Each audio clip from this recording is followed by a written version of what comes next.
வவுனியா வைத்தியசாலையில் கடமையாற்றுகின்ற வைத்தியர்கள் மற்றும் தாதியர்கள் விட்ட கவனக்குறைவு அல்லது பிள்ளைகள் காரணமாக பிறந்த ஒரு நாளான சிசு ஒன்று உயிரிழந்த சம்பவம் ஒன்று பதிவாகியுள்ளது. இந்த சம்பவத்தை அடுத்து உயிரிழந்த சிசுவின் தந்தை சில ஆதாரங்களுடன் வவுனியா போலீஸ் நிலையத்தில் வைத்தியசாலைக்கு எதிராகவும் அந்த வைத்தியர்களுக்கு எதிராகவும் முறைப்பாடு ஒன்றினை பதிவு செய்துள்ளார். இவ்வாறான நிலையில் அந்த உயிரிழந்த சிசுவின் தந்தையை அழைத்து வைத்தியசாலை நிர்வாகம் சமரச பேச்சுவார்த்தை நடத்த முனைந்துள்ளது. இருப்பினும் அந்த தந்தை உயிரிழந்த தனது சிசுவின் மரணத்திற்கு நீதி வேண்டும் என்று கோரி வைத்தியசாலை நிர்வாகத்தினால் நடத்தப்பட்டிருந்த அந்த சமரச பேச்சுவார்த்தைக்கு முற்றுப்புள்ளி வைத்துள்ளார். இவ்வாறான நிலையில் தற்பொழுது வவுனியா வைத்தியசாலை வளாகத்தினை பொறுத்த மட்டிலும் அல்லது வைத்தியசாலைக்கு வெளியேயும் ஒரு பரபரப்பான சூழல் நிலை வருகின்றது. ஏனென்றால் அந்த வைத்தியசாலையில் நடந்த இந்த முறைகேடுகள் அல்லது கவனஈனம் காரணமாக அந்த சிசுவின் உயிரிழப்பிற்கு நீதி கோரி வைத்தியசாலைக்கு முன்பாக சற்று முன்னர் ஒரு போராட்டம் ஒன்று ஆரம்பிக்கப்பட்டுள்ளது. இவ்வாறு வவுனியா மாவட்டத்தில் உள்ள பொது அமைப்புகள் ஒன்றிணைந்து இந்த போராட்டத்தினை அவருடைய தந்தையுடன் சேர்ந்து தற்பொழுது ஆரம்பித்துள்ளனர். இந்த போராட்டத்தில் ஈடுபடுகின்றவர்களுடைய முக்கியமான கோரிக்கையாக உள்ளது, வைத்தியசாலை நிர்வாகம் இந்த சம்பவம் தொடர்பில் நடத்துகின்ற விசாரணைகளில் எந்த விதமான உண்மையும் வெளிவரப் போவதில்லை என்றும் அந்த விசாரணை தங்களுக்கு தேவையில்லை என்றும் உடனடியாக இந்த சம்பவத்தில் சுகாதார அமைச்சர் தலையிட்டு நீதியான வெளிப்படையான விசாரணை நடத்தப்பட வேண்டும் என்ற ஒரு கோரிக்கையினை முன்வைத்துள்ளனர்.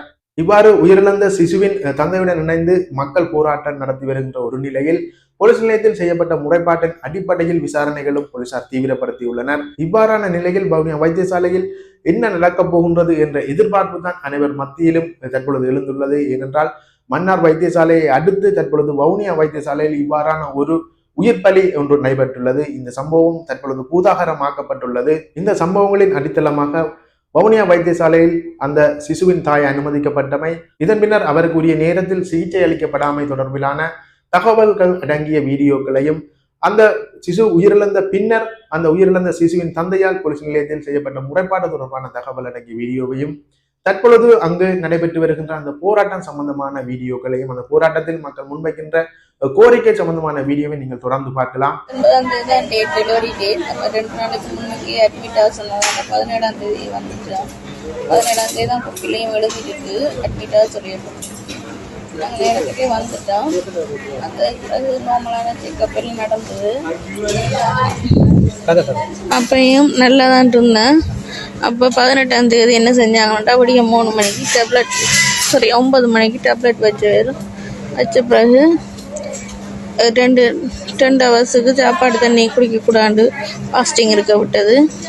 பிறகு 11 மணிக்கு அந்த முடிய பெல்ட் போட்டு அதுக்கு பிறகு தான் சாப்பாடு தண்ணியெல்லாம் சாப்பிட விட்டுவேன். பிறகு கொஞ்சம் லைட்டாக நாரி குத்த வலிக்கிட்டு இரவு 8:30க்கெல்லாம் நாரி கடுமையாக குத்த வலிக்கிட்டது. அப்போ நான் கூப்பிட்டதில் மிஸ் எனக்கு நாரி குத்துன்னு சொல்ல அதுலேருந்து நேசரால் ஓடி போய் இந்த வலிக்கு டேப்லெட் தந்தவா அதை போட ஓகேவா இருந்தது. அதை போட உடனே வலி குறைஞ்சிது. அதுவும் கரணியத்துக்கு பிறகு தான் எனக்கு கிடச்சிது. பிறகு 12:30க்கு அந்த டேப்லெட் போட கொஞ்சம் தூக்கமும் போயிட்டு 12:30க்கு கிளம்புனா தண்ணி பனிக்கூடம் உடைஞ்சி தண்ணி அவ்வளோ கூடுதலாக போனது. கூப்பிட்டு சொல்ல வாஷ்ரூம் போயிட்டு வர சொன்னாங்க. வாஷ்ரூம் போயிட்டு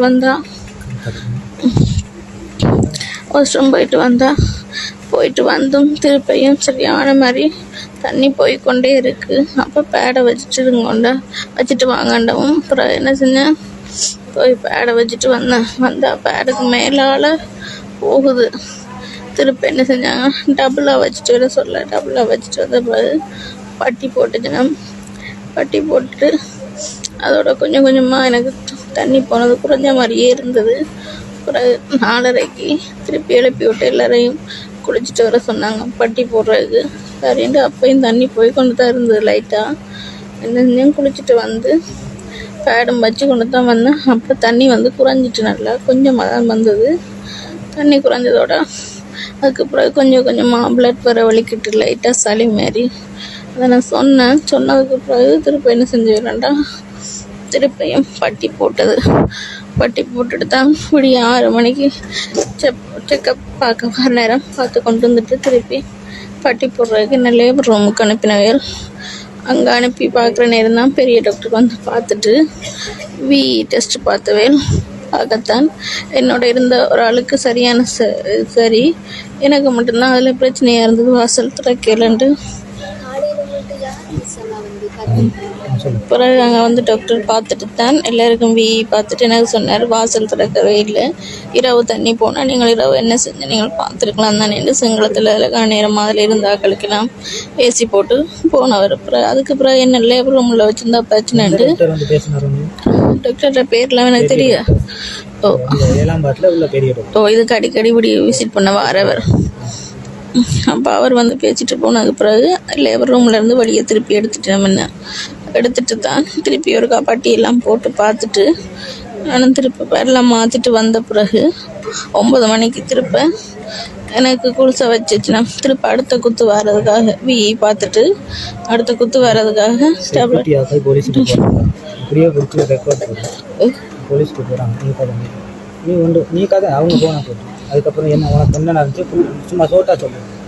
அப்போ அதுக்கு பிறகு எனக்கு திருப்ப வழி வந்தது. 11 மணி வரைக்கும் சாப்பாடு தண்ணி இல்லை. காலமாக சொன்னாங்க சில வேலை ஆப்ரேட் பண்ணுறதா இருந்தால் சீசை பண்ணுறதா இருந்தால் சாப்பாடு தண்ணி குடிக்கக்கூடாதான்னு நான் குடிக்கவே இல்லை. 6:30க்கு பிறகு தண்ணி கூட குடிக்காம தான் இருந்தேன்.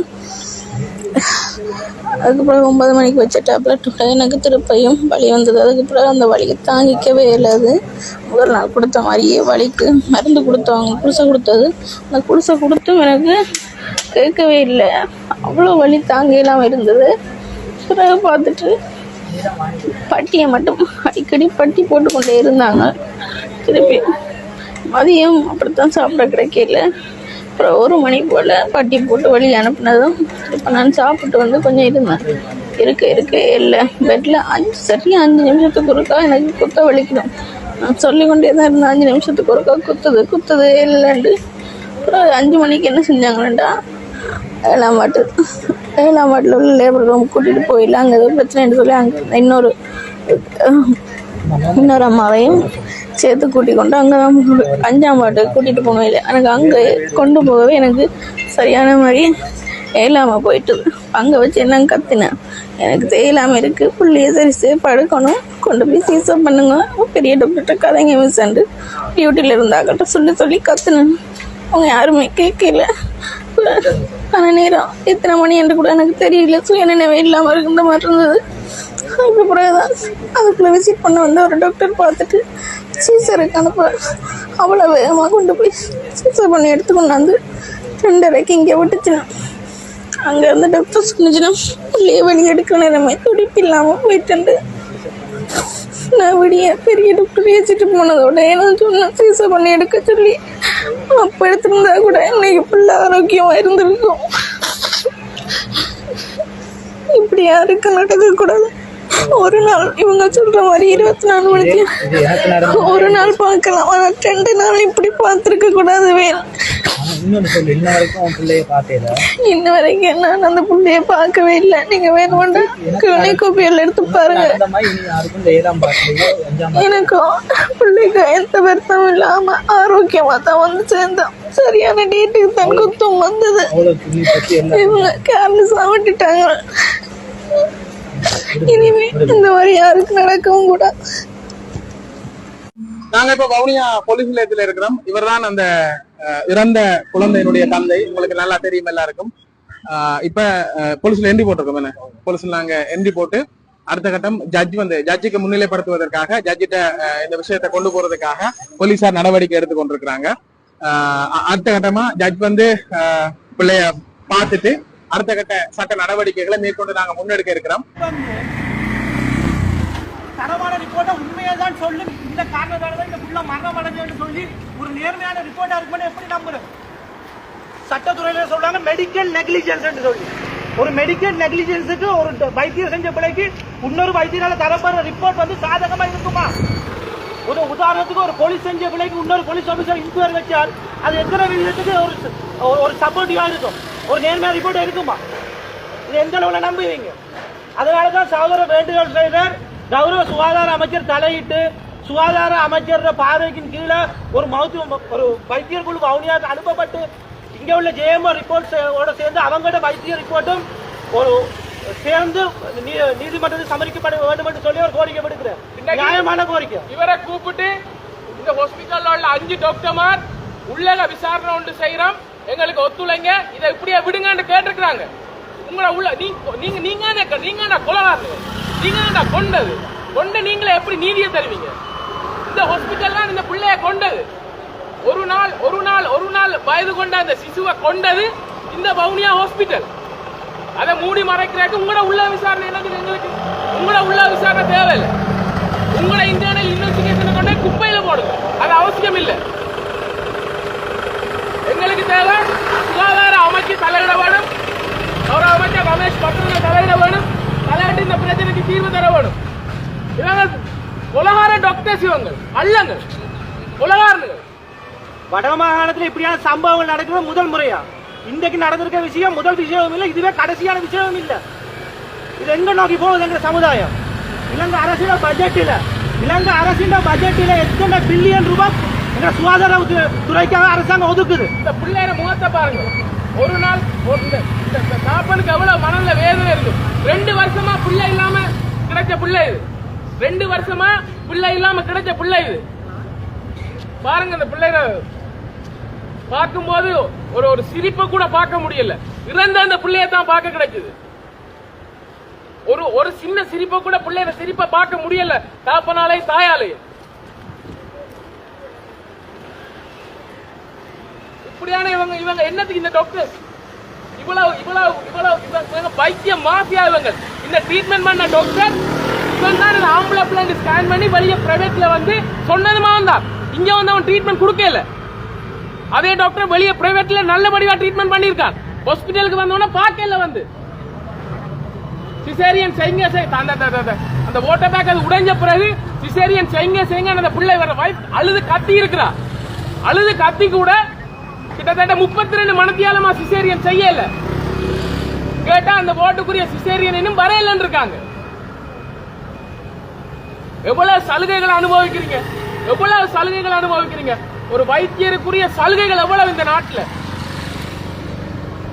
நீங்க உங்களை நம்பி என்னன்னு இந்த ஹாஸ்பிட்டலுக்கு தயவு செய்து சொல்றோம், இந்த மரணத்துக்கான சரியான ஒரு தீர்வு கிடைக்கும் வரைக்கும் புள்ளப்பருன்னு சொல்லி இந்த ஆஸ்பத்திரிக்கு வராதீங்க. இந்த ஆஸ்பத்திரிக்கு புள்ளப்பருன்னு நீங்க வந்தீங்கன்னா நீங்க ஏதாவது இதே மாதிரியான ஒரு அசம்பாவிதங்கள் நடக்கக்கூடும். அதுவே நீங்க வராதீங்க. இந்த ஹாஸ்பிட்டலுக்கு இந்த மரணத்துக்கு சரியான நீதி கிடைக்கும் வரைக்கும் உங்களுக்கு மகப்பேற்று புள்ளப்பேரு என்று சொன்னா உங்களோட ஃப்ரெண்ட்ஸுக்கு எல்லாம் சொல்லுங்க. இங்க வராதீங்க, இந்த ஹாஸ்பிட்டலுக்கு வராதீங்க. 3 டிரெக்டர், ஒண்ணுமே இல்லாததுக்கு 3 டிரெக்டர், 2 ஏஓ. அரசாங்கத்துக்கு ஒரு தாழ்மையான வேண்டுகோள், வைத்தியத்துறையை உங்களால சரிவர உங்களுக்கு ஒரு எல்லாருக்கும் சமமான ஒழுங்கான முறையில் வைத்தியத்துறையை உங்களுக்கு கொண்டு நடத்த முடியாது, பரவாயில்லை, அதை தனியார் மயப்படுத்தி விடுங்க. தனியார் மயப்படுத்தல எவ்வளவு தீமைகள் இருந்தாலும் அரசாங்கம் வைத்தியத்துறையை வச்சுக்கொண்டு சுகாதாரத்துறையை வச்சுக்கொண்டு நடக்கிற தீமைகளை விட தனியார் துறைக்கு போல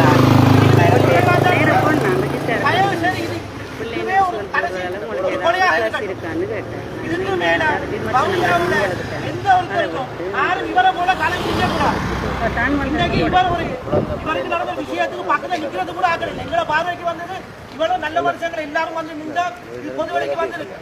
எங்களை பார்வைக்கு மறையலண்டா இதுக்கு என்ன தீர்வு? இவர் இருந்து அழுது ஊழல் இருந்து அழுது தனியை கஷ்டப்பட்டு தனியை பிள்ளைய முயற்சி போட்டு இவரும் ஒரு உளவியல் பிரச்சனைக்கு போய் இவரோட மனைவியும் உளவியல் பிரச்சனை போய் சொல்ல முடிஞ்சிருக்கும். அது இவரோட முடிஞ்சிருமா? உங்களுக்கு எனக்கு எல்லாத்துக்கும் சேர்த்துதான். இதான் நாங்கள் எல்லாம் விரும்புகிறோமா? நாளையில காட்டு கத்துறானே இவ்வளவு பேர் வந்து நிற்கிறதா அலையிடும். எங்களுக்கு தனிப்பட்ட தேவைக்காக இல்லை, எல்லாத்தையும் சேர்த்துதான். தயவு செஞ்சு சொல்றது எவ்வளவு பொது வழிக்கு பயிரப்படுத்தணும். கௌரவ சுகாதார அமைச்சர்களுக்கு ஒரு கனிவான வேண்டுகோள், உங்களோட தலைமையில் ஒரு குழு வவுனியா வைத்தியரை அனுப்பி இங்கே வழங்கப்படும் மருத்துவ அறிக்கையோட மேலதிகமாக ஒரு மருத்துவ அறிக்கையை உங்கள் தலைமையில் செய்யப்படும். வவுனியாவில் செய்யப்படும் மருத்துவ அறிக்கைகளை அதற்கான இவர் வேண்டிய இடத்துல வந்து நிற்கிறார். அதுக்காக தான் இவருக்கு சாப்பாடு நாங்கள் முடியும்.